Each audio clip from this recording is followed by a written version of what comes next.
I think it's time that we get going. Good afternoon. My name's Nigel Green. I'm chair of the International Physical Literacy Association. And I've got the pleasure of helping this session move along. So welcome to the afternoon of Positive Experience Collective Conference 2026. We've got two sessions today. They're both related to reimagining movement. One is playful exploration and the other is trauma-informed practice, or Thrive Time.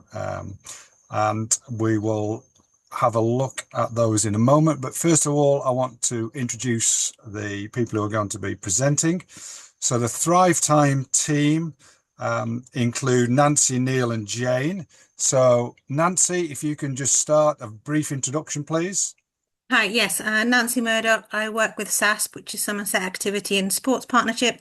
I'm the Children and Young People lead. And Jane?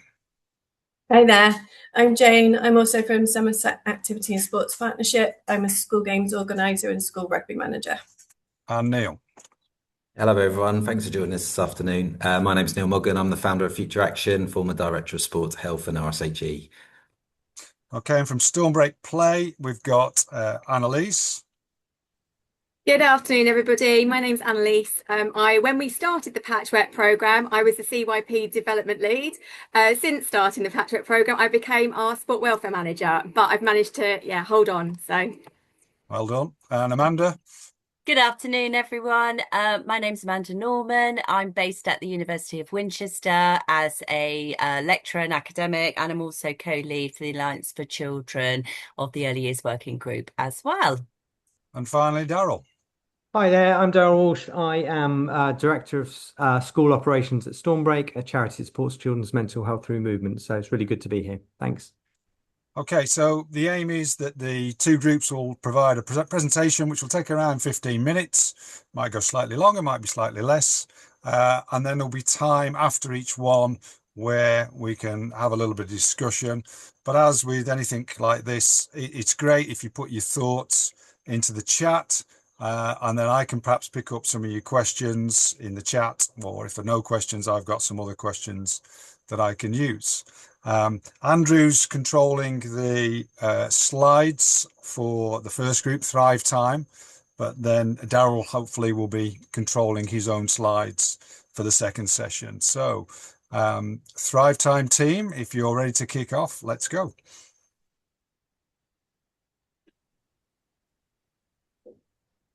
Okay, we're good to go. So we've done a just hang on, because the slide hasn't changed.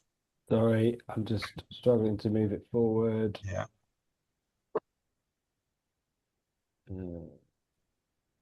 Might have stuck in the hot weather. There we go. Brilliant. So we've done our short introductions already. Myself and Nancy are from Somerset Activity and Sports Partnership, working alongside each other. And we've teamed up with Neil from Future Action. So if we can have the next slide, please, Andrew. So our key message here is that too many children are disconnected. They're disconnected from the people, places, and all the opportunities that could help them thrive. This isn't because they don't want to or because they don't have the potential, but it's because the conditions around them often make their participation difficult. When we look beneath the attendance figures, behaviour and engagement data and all those numbers, we often find something a lot deeper. Children who don't necessarily feel yet ready to learn, children who don't feel safe enough to be themselves, children who aren't moving, playing or participating in ways that help them regulate and grow, children who don't yet feel like they belong. So with Thrive Time, we've started to think about this through the 4 simple conditions. Can children think? Can they focus, learn and engage? Can they feel safe, valued and emotionally secure? Can they move, active, energized and able to regulate through movement and play? Can they connect through trusted relationships, a sense of belonging and people who know them well? When children can think, feel, move and connect, they're far more likely to thrive. And that's why we see wraparound as so much more than just childcare. We see it as a real opportunity to help create those conditions that help children thrive. Next slide, please. So you see the figure on the screen, 1.4 million children in the UK attend a form of wraparound care. This is a huge opportunity where we can all make a difference. In Somerset, there are currently 1,000 funded Thrive Time places a week. And we've built this from the HAF programme, which focuses on those children and families who need the support the most. As it stands, we've secured £750,000 worth of funding to pay for places for these children. The exciting thing is there isn't just one single model that we use for creating these conditions. The same setting can look very different depending on the needs of the children in front of us. So let's look at what wraparound can actually look like in practice. Next slide, please. As you can see from the image, different children need different things. We all know that anyway. The most important thing that we've learned is that there isn't one model that works for every child. The same setting can support very different needs. For one child, wraparound might be a quiet place to settle. For another, it might be movement and active play.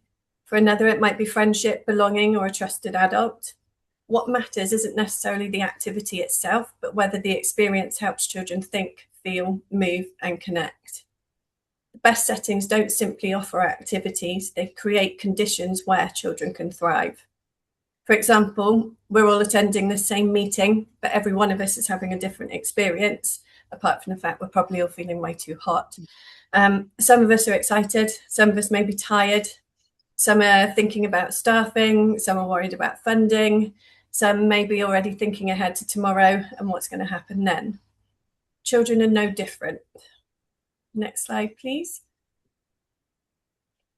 So looking beneath behaviour and what we've noticed, as we've worked alongside schools and providers, and it's very much a partnership, we've noticed that behind behaviour there's often an unmet need.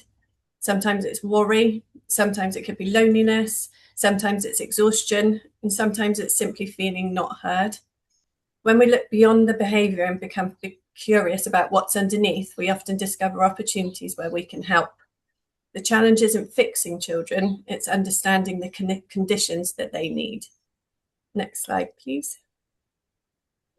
And now over to me to follow up. So I think it's useful just to position the idea came out of doing the holiday activity and food programme. It was not clear that it was going to continue, but we had become very aware that these opportunities through the holiday activity and food programme was providing enrichment for a great number of children that we'd previously not had access to, and something that I personally thought, well, where are the other opportunities where this could continue? And so that was why we started to look at wraparound and started to build the idea of how can we utilise the existing system of wraparound to provide some form of early help or a way of recognising and picking up some of these young people for whom maybe do need that extra support and the conditions that they have.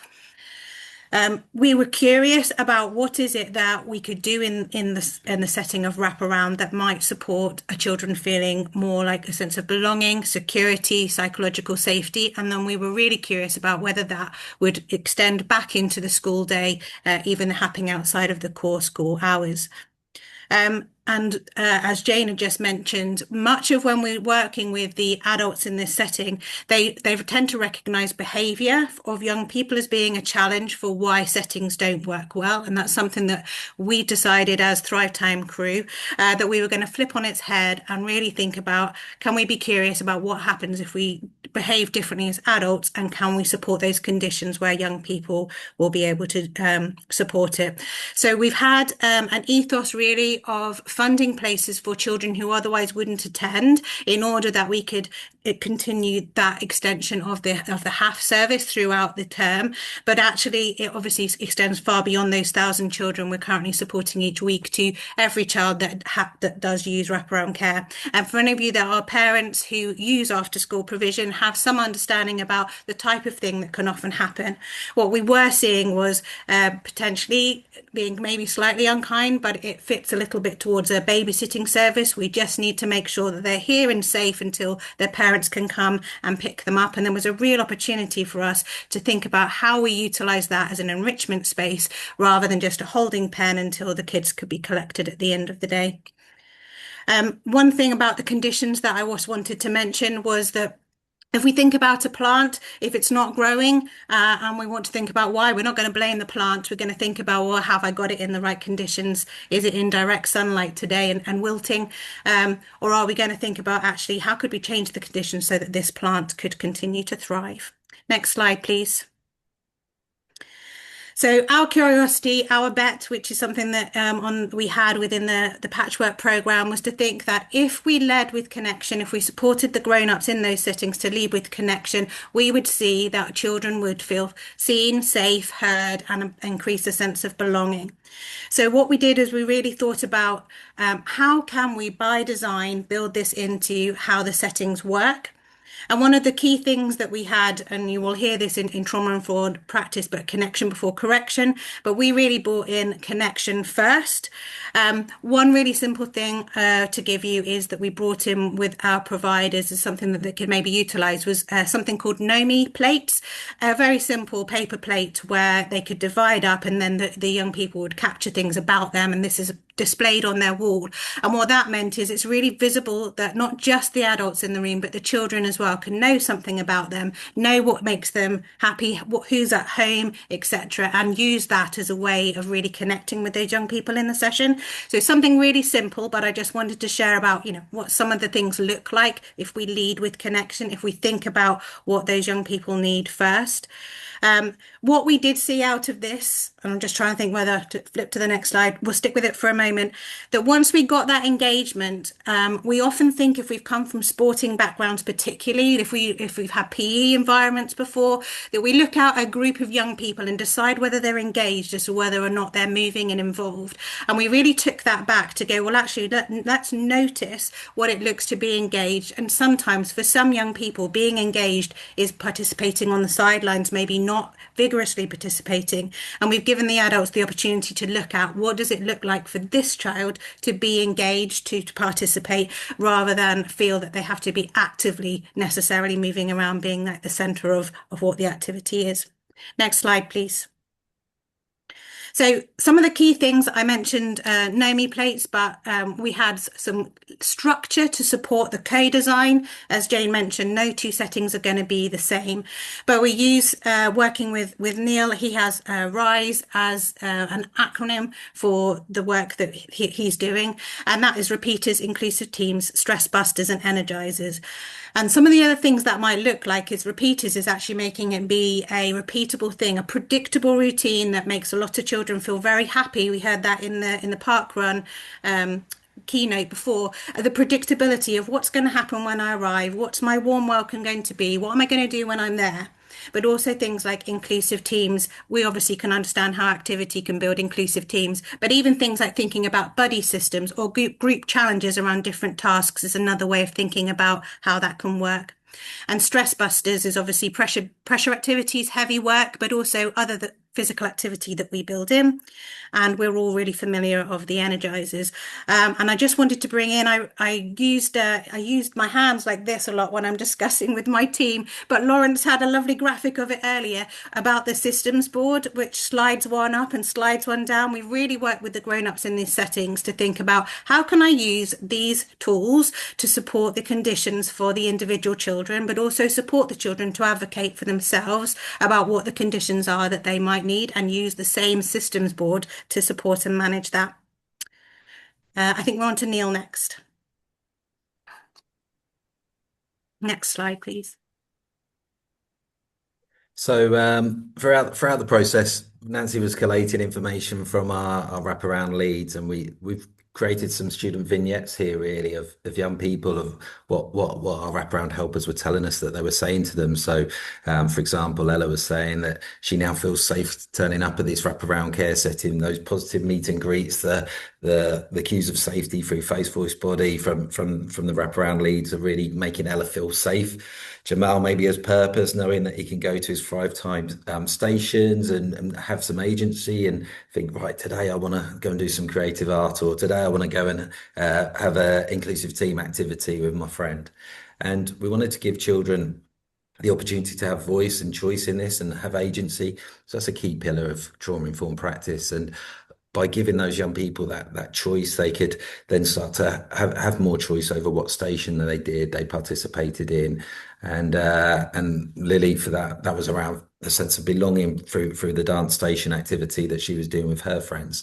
But all the time it was about empowering young people and making them feel safe enough and connected enough to their play leaders and the young people in the settings, to support them. And that had wider ripples than that. So Lily's mum, she received some financial support in terms of the free placing, and that really helped her feel less anxious about the financial situation within the home. But also that was transmitted to Lily in terms of mum was calmer, mum was less anxious, and that has that ripple effect that goes on. So those small interactions, starting with the positive transition, the positive meets and greets, the face, voice, body, psych safety, the unmet needs, and really helping young people regulate, and then that agency really starts to create the conditions that change lives, and those change lives ripple out and create better outcomes for the young people, the school, and the family. Next slide, please. And like I said, when that child feels seen, then the confidence grows, and that ripples out to that family. And it's a real opportunity there for kind of early help and supporting families.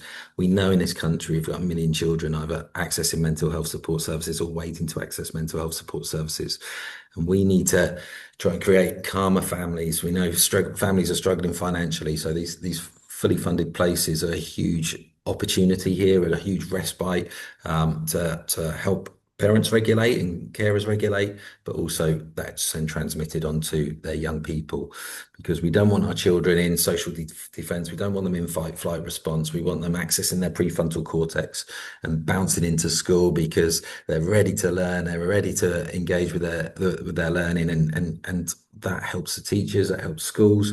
And if schools are matching that as well, then we can really build these stronger connections, stronger communities, that ripple across our whole community and make the world a better place for everybody within that.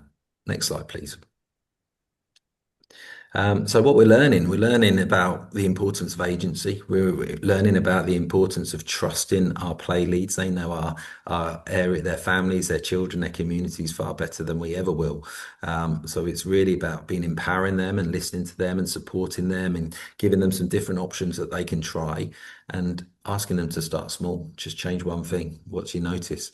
That might be, do we need to be more conscious about our face, voice, body on that positive meet and greet? It might be around looking beyond the behavior and saying, what's the unmet need there? Does that kid need, or that child needs some food? Do they need a check-in? Do they need a pat on the back or some encouragement or some maybe a little cuddle? What does that young person who's been in school all day, who's maybe quite overwhelmed and dealing with a lot of big feelings, big emotions, what do they need in that moment? Or does that child who's bubbling full of energy need some movement to kind of regulate themselves? Or do they need deep work? What is it that we can change one thing? What happens when we give our children choice over their different stations that they do? And what happens when we capture those stories so it goes beyond that? So yeah, what we did, Nancy created a brilliant GPT that wraparound carers could play around with and explore one thing that they could change. We then tracked it, we looked at it. There was kind of a no fear of failure task to it. It was very much around kind of try it. If it doesn't work, don't worry, go back and try something else. And it was brilliant to see that connection and that the way it evolved, our wraparound leaders evolve over the course of that time. Next slide, please. So there's a huge opportunity ahead, really, isn't there? Like, what can we do if all our wraparound care settings were like that in our country? What was it if that then transfers into our schools? And there are some amazing schools doing brilliant work in this space, and there's some schools that have maybe got a place to go. And what about if we do it in our community clubs as well? And what if our policies reflect that? It's amazing to see the impact that SASP have had in terms of accessing this funding for children from low socioeconomic backgrounds, maybe children that have suffered adverse childhood experiences. but it becomes a fantastic opportunity. And from this, we've had numerous organisations and companies reach out to us around kind of this work that we're doing in wraparound care settings, and interested in rippling this work out further ahead. So I think it's a fantastic opportunity, and it's been a real pleasure to be part of this programme. So I'll move on to the next slide for Nancy to wrap it all up. Yes, thank you, Neil. I think that really just to finish and end with that is that this is still quite early on. If you think that as cohort 2, we started in September with an idea and where it grows.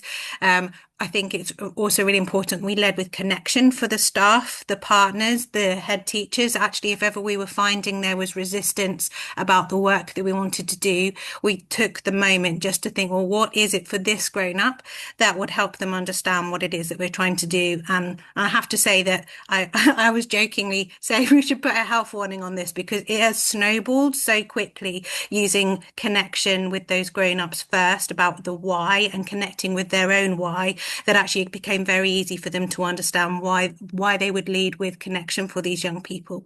So I really just wanted to finish up with a question back over to you behind the screen on this hot day about what will you notice next, and whether you're in front of young people or in charge of systems change, what one small thing might you be able to look or notice that would support conditions changing? Maybe they change for a child, maybe they'll change for an adult that will support their understanding about what they can do.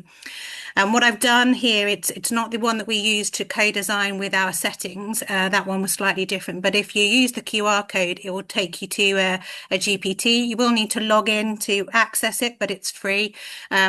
You can see some of what we did that was the supportive questioning. And as Neil said, there's no fear of failure because no one's going to see the chat that's there. It's something that we used with our settings so that they could be curious about, or how might I change this? I've noticed this, what might I want to change? And really gave them a step-by-step, noticing everything small creates the ripple of change going forward.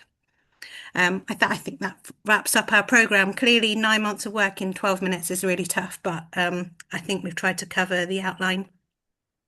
That's brilliant. Thanks very much, Jane, Neil and Nancy. A very good overview, and I've been fortunate to have had a limited involvement, hearing what's going on and offering some thoughts and reflections. There's some good questions in the chat. I've got some questions as well. I know Nancy's left you with the task, but while you're doing the task that Nancy's left you, please fill in the chat.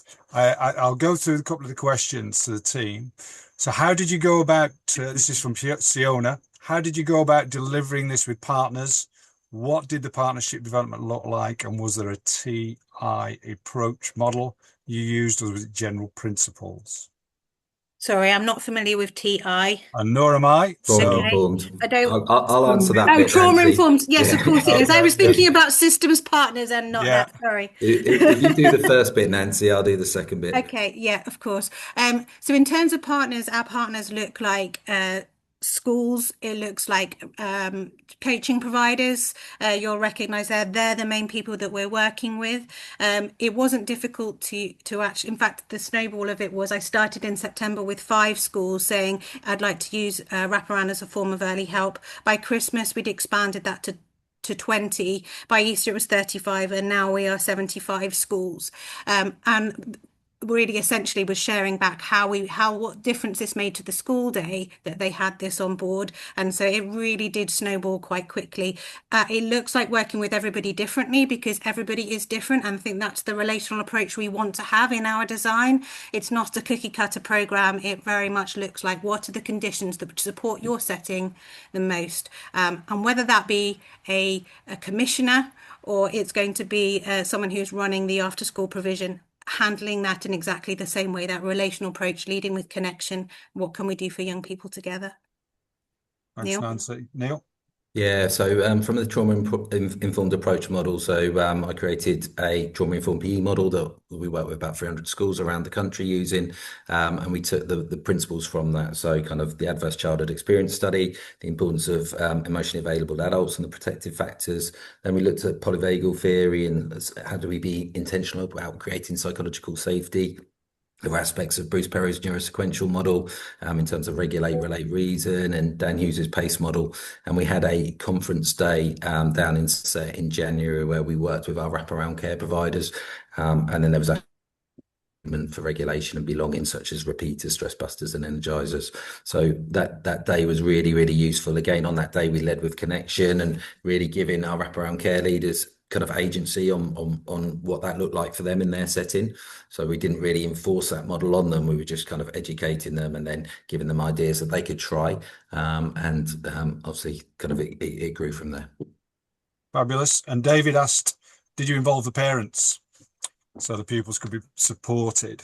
Yeah, so not specifically us, but that was something that, again, because it's co-design, it was important for some of our settings to involve the parents. And actually, some of them decided to use this support as early help around a specific cohort of young people that they really wanted to engage the parents with. So by design, when they were doing it, they were sharing like diaries of what they've done, some of the language and techniques and support that was helpful to them, particularly around the regulation support that we were doing. So yes, that, but it wasn't, but again, it's not rolled out everywhere. It's what's appropriate to the setting and how they want to do it. But where we did, they saw great connection now with the parents, more of a teamwork feeling with the school, particularly those parents that felt disengaged. And Lily's mum as well, just to add that that story is particularly heartening. She was struggling with agoraphobia and struggling actually even to get Lily to school. And because of the wraparound, it meant that she could arrive early and collect late and avoid some of that crowd that she was particularly struggling with. But as a result of that, she is now better able to turn up onto the playground, and the school are really pleased about that, because there was lots of things that she couldn't attend at school to support Lily because she was so worried about being in crowds. So it's made a big difference to her. And I think, Nancy, that leads me to onto a question which I asked you previously, is how are you going to measure that long-term impact? And I know we often talk about statistics, but I think you've just described a great example of a case study, which is far more powerful than any of the statistics. But have you thought any more about that over the longer term? You know, this is a short-term project. In the longer term, yeah, well, I've just been able to secure funding that will get us to July 2027 for sure. And it looks like that, you know, depending on what happens with government funding, etc., but it will continue on beyond that. At the moment, it looks like capturing key evidence about the attendance, who's coming, what it makes a difference to them, storytelling that fits alongside that. And because people may be curious, the funding that I'm accessing is crisis resilience funding. And so that connects to financial stability, etc. So we'll be capturing data around that as well. So they're kind of that metric. With the schools, attendance data is something we've also been able to look at, and that looks you know, very clear anecdotal data about children who weren't attending regularly now attending more, but also how they're presenting at school makes a big difference, and we're getting that data as well from schools. Fantastic. And I'm conscious of time, but I'm going to ask one last question from Rob. What didn't work so well? What, you know? Well, do you know what? I think that I would, if you haven't had a chance to go on the patchwork program, something I've really enjoyed is the iterative approach. And so I don't know that we're going to necessarily have noticed what hasn't worked well, because what you do is you see where you are, and then you can pivot and change. So you don't really get to, oh, that was a bit difficult. Something we've had difficult getting traction with, if I'm being really honest here, we have the commissioner asked me to compile a forum where the settings will come together, and we'll have sort of a bit of a sharing community of practice, if you will. I've had real challenges engaging the people, because, you know, what time of day is a good time of day in order to get them there.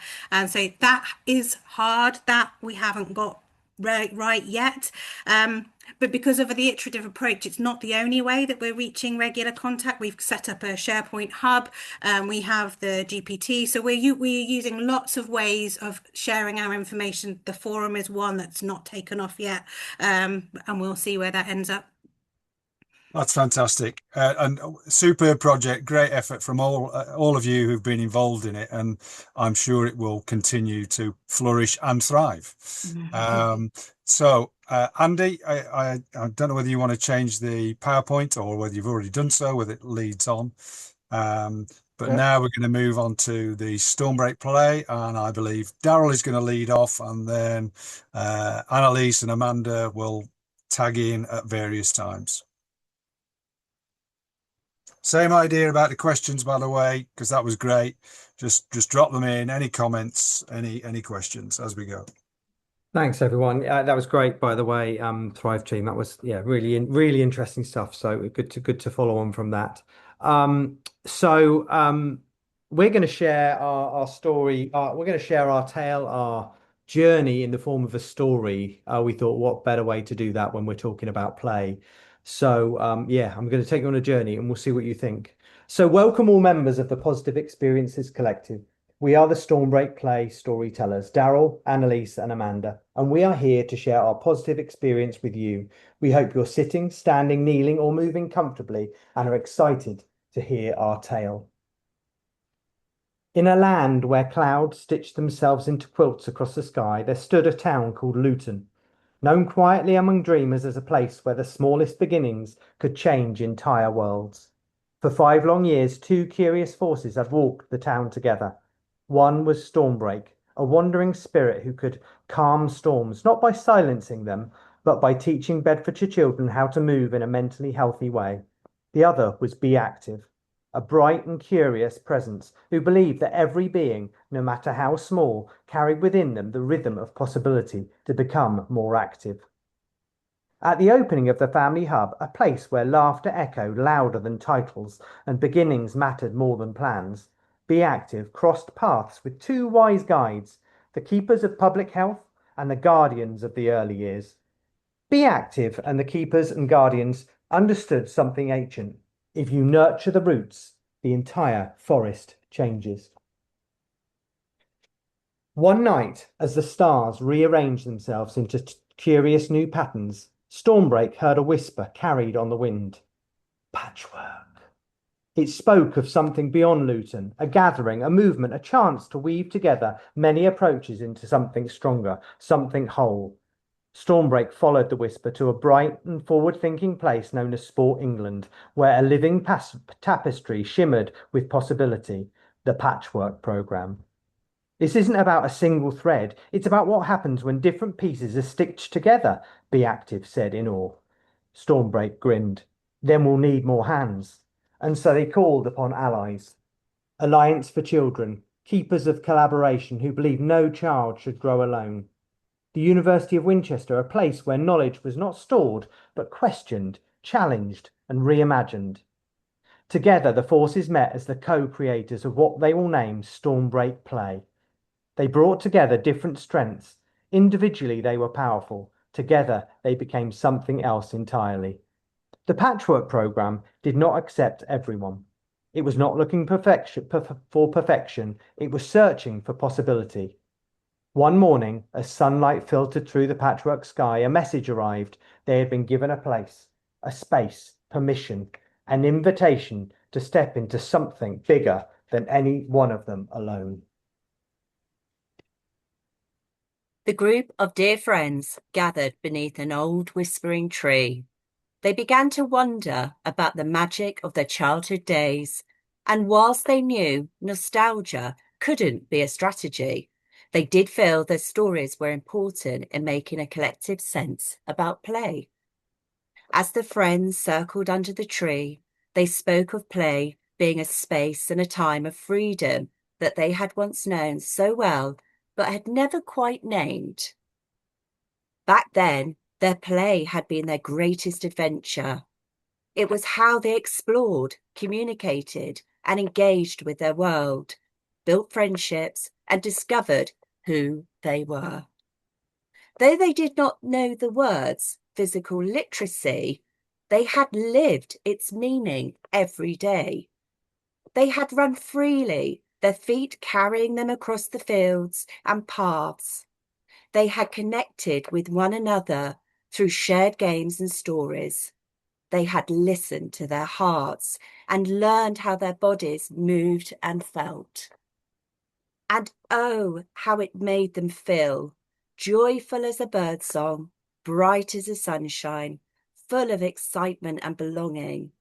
The risks and rules bended and blended as they came together and moved with their peers. Play had been woven into the rhythm of their everyday lives, as natural as breathing. The beginnings of the project were taking shape. But as the friends reflected, a hush fell over their circle, for the village around them had changed. The streets, once alive with skipping feet and cheerful chatter, had grown still and quiet, hidden behind doors and only viewed through windows. Children no longer gathered in person as regularly as they once had. Their connections seemed distant and constructed and organised by adults, like echoes fading into the wind. Families too spent less time wrapped in sharing moments, and many young hearts struggled to understand the big feelings swirling within them. Even the grown-ups, wise as they tried to be, were unsure how to guide them and navigate their play. And so the friends sat together, watching the fading light, wondering how they might help bring the magic of play through movement back into children's worlds, for they knew it was a magic worth rediscovering. And so, with gentle understanding, the friends noticed something more as they looked upon the children of today. In many places where little ones gathered, nurseries and settings filled with possibilities and potentials, questions were asked and conversations collected about how best to support children and the development today. Resources carefully considered and placed in rooms to invite meaning making as the children learn. The day at times being decided before doors were opened. Children often shown and guided how to play. The freedom of play often reduced to pockets of time with an uncertainty about how to encourage meaningful movement whilst at the same time supporting mental health. The question emerging as the friends sat under the old whispering tree was in how we could collaboratively support mental health through play and movement that would be motivational and engaging. Where to start? In thinking about the spark of discovery and the freedom from within, the friends with thoughtful hearts wondered how the joy of active play might once again be set free. The curious friends were determined to uncover the tales of Luton. They wondered about the lives unfolding behind each door, what dreams fluttered in the hearts of its people, and what adventures or barriers the children of Luton faced each day to be active and to be mindful. The wise keepers of knowledge gathered their enchanted scrolls, the Active Lives Survey and the National Child Measurement Programme records, each one shimmering with truths waiting to be understood. As they unfurled these pages, a story revealed itself, a quiet but urgent call from the community, like a distant bell chiming for help. It spoke of a need to nurture, to uplift, and to bring strength and warmth to those who needed it most. And so, with hearts full of purpose, they knew their quest was not by chance, but a destiny woven into the very fabric of the town. Guided by a map not of roads but of need, they were introduced to 4 nursery settings of the town, where challenges persisted. There they hoped to listen, to learn, and perhaps bring something new and exciting to try, as though gathering the first glimmers of dawn in a place ready for a new chapter. The settings lay within the pastures of potential shown on this map as lower layer social super output areas 2, 4 and 5, all within the top 4 most deprived areas of the town, known as Luton. But no great weaving is done in isolation. Before the next stitches could be set, the Stormbreak Play Assembly, The keepers of public health and the guardians of the early years called together a circle, inviting those who worked closest to the smallest lives in Luton. They gathered in shared space, not as experts above others, but as listeners among equals. And something quietly powerful unfolded. Ideas were not presented, they were shared. Thoughts were not judged, they were explored. And experiences were not dismissed, but they became the journey forward. Voices rose with honesty, what was working, what was not, where the path felt unclear and where support was most needed. The Stormbreak Play Assembly listened carefully, for this was the truth of their kingdom. The strongest plans are not built for people, but with them. From these conversations, something invaluable emerged, not treasure, but something far more useful. Insight. They gathered it like seeds, through lived experience, through stories, through thoughtful data and reflection. Patterns began to reveal themselves, where the difficulties lay, where children and families needed more support, where environments could be reshaped to better hold those who lived within them. And with this understanding, they began to create. The assembly gathered, their voices like a chorus of kind-hearted spirits. The assembly spoke with a clarity that rang silver bells. Their words carried warmth and willingness, echoing through the air with a promise of help freely given and support gently offered, as if they stood ready to lend their magic to those in need. People tend to think of early intervention as getting in early once the problem has emerged. Parents lack confidence in setting expectations and implementing nursery advice. Cultural sensitivity and hierarchy of need within Luton requires a tailored approach for this project to succeed. I know sometimes our settings will make referrals, but the parents do not want to accept that help and are resistant to engage. The language we use is important. For example, moving from formal observation towards a more fluid practice of noticing in line with Luton's approach. Their voices, though gentle, held a quiet honesty, like candles flickering in the dim light of a long winter's eve. They spoke not of grand triumphs, but of acknowledging that for now, though they work hard to support the young, they were ready for help. Yet within their truth lay a quiet courage, as if each word carried the promise that even in the hardest chapters, their story was not finished. From insight came imagination, and from imagination came form, and slowly, carefully, a prototype was shaped, and they called it Stormbreak Play. The Patchwork team wish for nursery practitioners to grow and develop in their own confidence, to be able to discover and articulate the secrets of their own physical literacy, learning how their bodies danced with feelings and how each emotion could be guided like a breeze through the trees. Through the ripples of a person-centered approach, empathy, positive regards, and authenticity, a mapping of how these principles could move to the rhythm of the wind was created through a toolkit targeted for practitioners.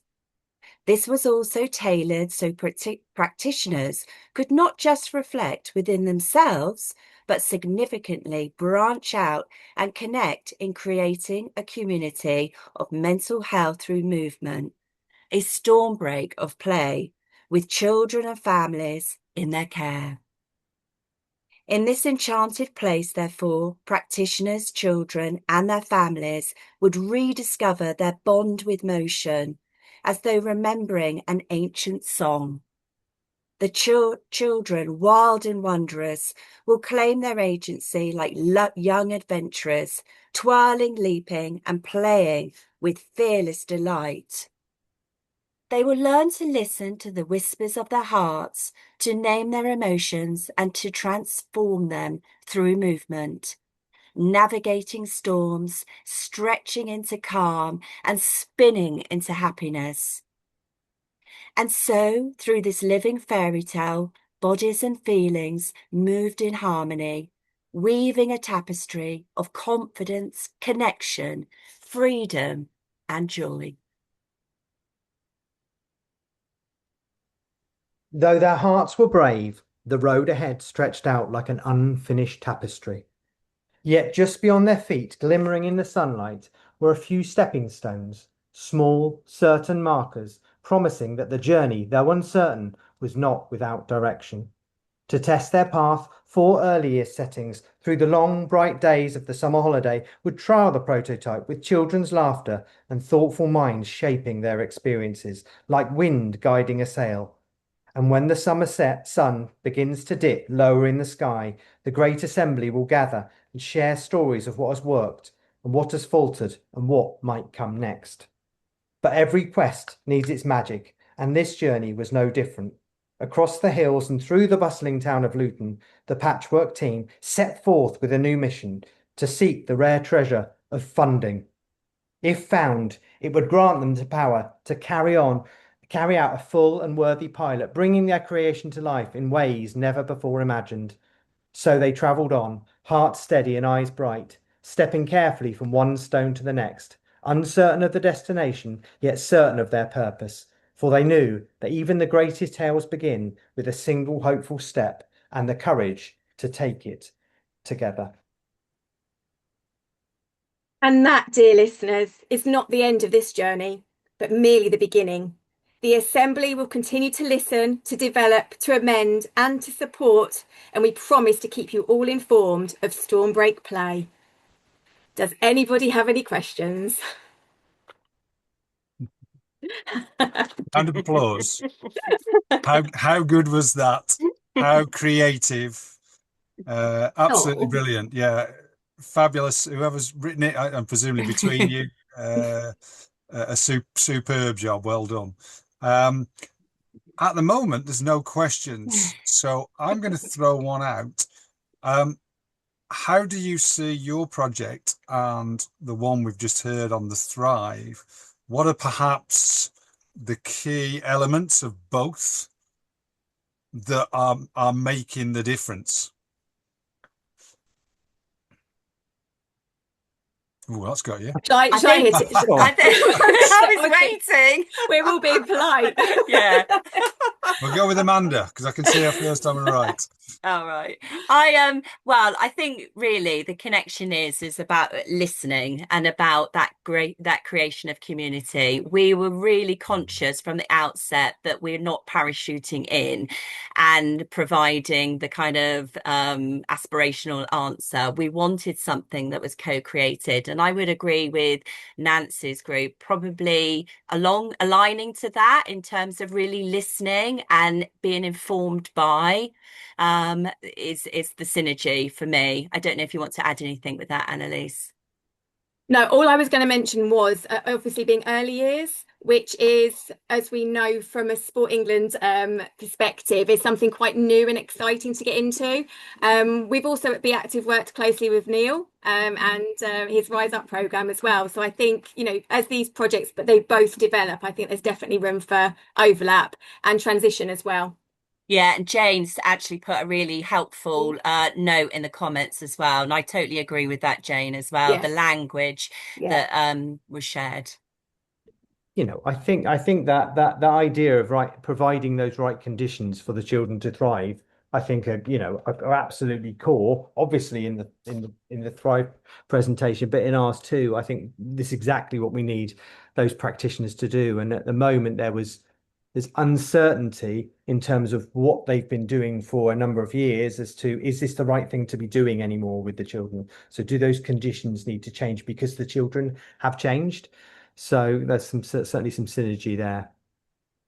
Yeah, and I think, if I'm honest, this is what the Patchwork Project has allowed people to do. It's brought often different groups together, and it's allowed them that freedom to be creative, to be innovative, to look at the situation, to be reflective. And it's quite clear to see that your two groups have done that so well. And you can see how things are moving forward. I think, as you said, Jane's comment was absolutely right. Rob's put, in response to this, do you think that each community place need to work through this process, gathering the assembly, rather than picking up the framework and placing it into another space? I think it's a really interesting comment from Rob, and he might well be right. What we don't know at the moment, the framework that we've put together, we don't know whether that works or not. We don't know whether that's right even for the settings we're working with at the moment. So our first process will be, let's share that framework with those settings, let them try it out, feedback from them, and then our opportunity will come. Well, okay, let's do that same process elsewhere. Let's take our adapted framework based on the feedback from the practitioners and the settings in Luton, and let's apply it to a setting in, I don't know, Devon or wider Bedfordshire or whatever it may be. What does that look like then? How does that differ? Is it the same? We don't know yet. Is our honest answer to that? Can I come in there, Nigel? Yeah, feel free, Neil. I think that's where agency is just so essential. Like when I was teaching, nothing used to annoy me as someone coming into my school telling me how to teach my kids when they wouldn't last 10 minutes. And I think what both programs have tried to do is really give agency to the deliverers, whether that's wraparound care, whether it's the young people involved in the program. That agency is just so key. So I think general frameworks do work well when you empower people to have that agency. When it's just enforced on people, then that's where they fall apart. That's my personal take. Sorry. What we've got here, we're taking some basic elements of the framework of what Stormbreak already does within primary settings. And that is, when we work with practitioners in schools, it does give agency to the setting as a whole, to the individual teachers, in terms of what is going to work best for your children that in your community, with the things you've already got in place, and the issues and the needs and the support that they have. So that's a general part of what Stormbreak does anyway, in terms of we're not a charity that goes there to say you must do it exactly like this. Here's a framework. How is that framework, and how can it be adapted to work best for you?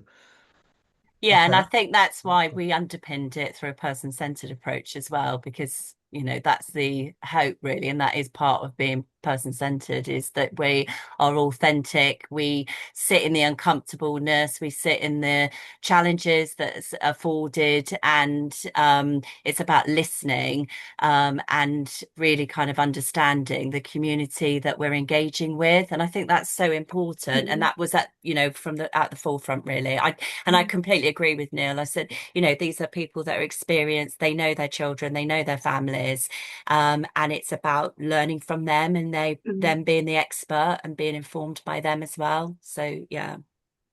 Okay, I'm going to give each one of you a final challenge, and it is like a 40 seconds one. You've all got day jobs, and you've all been involved in this project. What's one thing that you've learned, either about yourself or about working in the project, that's going to help you with your day job effectively? So I'll give you 10 seconds to think about that. Then I'm going to go Daryl, Annalise, Neil, Nancy, Amanda, and Jane, because that's who's on my screen. Go, Daryl. There's so much. This project hasn't come without its challenges. For us, there was not funding attached, which meant we had to find the time, which was difficult to do this. But I think passion and enthusiasm for the project has kind of driven us forward in that sense. But personally, I've learned that I maybe need to loosen and let go without having such an end product in mind, if that makes sense. Fabulous. That's a great reflection, and a nice, honest reflection as well. Yeah. Lovely. Annalise? Yeah, well, I'm not going to disagree with Daryl, because that'd be easy, but 100%, because I think we felt under pressure to have something produced by the end of it. But actually, with the support of Deborah and Lenny, we understood that actually everybody's journey was going to look different in this. And, we were relying, this is something from scratch. We went in with no sort of thoughts or ideas to begin with. But for me personally, obviously I've changed roles now, sport welfare manager. There's so much of this that I can take through to clubs with junior sections and recreational settings, organisations and so on, but also the level of collaboration. There are so many great people that are on the Patchwork programme, and I've seen some of my new friends, if you like, that are in this session right now, and that's been really lovely. We've all been very supportive of one another, new connections, collaborating. Yeah. Oh, thank you, Laura. I was talking about you.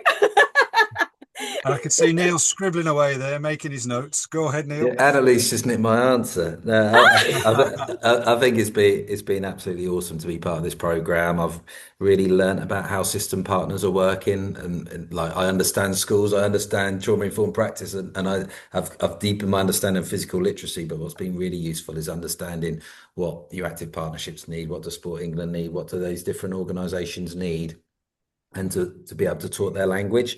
The next bit I was going to say was the relationships with people in the team have been unbelievable. Like I now consider so many people in that cohort 2 really good friends. Like saw Annalise Monday night, didn't we, Annalise, in Bedfordshire, and it like there's just so many people there that those relationships have widened, have got deeper, and I'm really looking forward to collaborating with them in the future. I thought Lenny Nars sessions have been unbelievable in terms of design. So if people are on the call thinking, right, I want to be part of cohort 3, I would definitely recommend it. It sharpens up your practice. It's really helped me in my day job communicate the key messages that I want to do better, or certainly help me on that journey. I'm not there yet, but it's certainly something that I want to develop. And then the final part is it's really helped me deepen my understanding of physical literacy. Speaking to Liz Durden Myers, Lawrence Foweather, really, and yourself, Big Nigel Green, it's been brilliant in terms of understanding that in a deeper way, and then thinking, right, how can we translate that not just from schools but to wraparound care, to community club spaces, to wider policy, and really helping me develop kind of my thought processes in that space. Thanks, Neil. Nancy? Absolutely add to everything that everyone's already said, but I think the bit I will take away, working in CYP and far too many years in sports development to name on this call, what it's done is it's changed the way about thinking around delivering programs in towards designing experiences, and that's translated and gone into all areas of the work, and really given me the opportunity to think about what conditions are going to be right for the young people that we want to reach with, and then name a program or name an area that we want to support young people with. And that whole bit around, Lenny started it this morning about the system, you get the outcome that you want, has really shifted the way that I will think about if we're not getting the outcome we want, what have we designed differently in order to change that. So adding to what everyone else has already said. Yeah, Amanda? Yeah, I mean, I think for me, being sort of firmly grounded in early childhood, early years, and also mental health and well-being, it's given me a really good opportunity to deepen my understanding about physical literacy on programs that I deliver and research with those in training to be teachers, etc. But I think also for me as well, this has been an opportunity to collaborate with experts in their own field that I potentially wouldn't have before, and also the value of we've met in person, we've made the time to meet in person as well as online, and it's been a blast. It's been really good fun. We've learned, I mean, I've learned loads. I don't know if they have, but we, as a trio, we've come together. I've learnt loads, but I think also it's that we've got so much sort of synergy, and ultimately it's about providing an opportunity for a positive childhood, and moving into the present to the future, and that's what it's all about, really. So for me, it's a no-brainer really to be part of this. Yeah, fabulous. And Jane, you've got about minus a minute, because we're on quarter 2 now, and the next You section just want me to say what everybody else has said.